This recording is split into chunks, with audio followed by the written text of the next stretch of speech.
Hi all, welcome to the Project Service Automation. It is in continuation of the course Startup Guide for Microsoft Dynamics 365 for Project Service Automation. This course is the advanced version for Microsoft Dynamics 365 for PSA.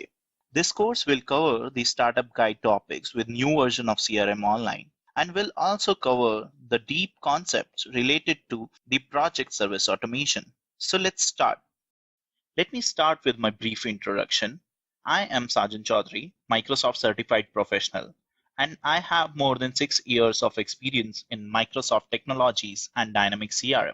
Now, Microsoft Dynamics CRM is known as Microsoft Dynamics 365, which has various modules available under the hood.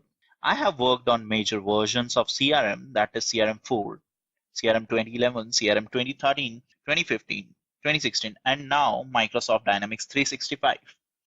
So let's try to understand the course overview. In this course, we will start with the PSA introduction. In this section, we will learn about the major or minor changes done in PSA module with release of CRM version 9, that is Microsoft Dynamics 365. In the next section, we will look at planning, delivery, and resource management.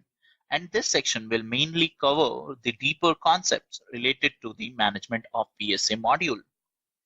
Going further, we will look at how to track actuals against the project, which is very critical for the module.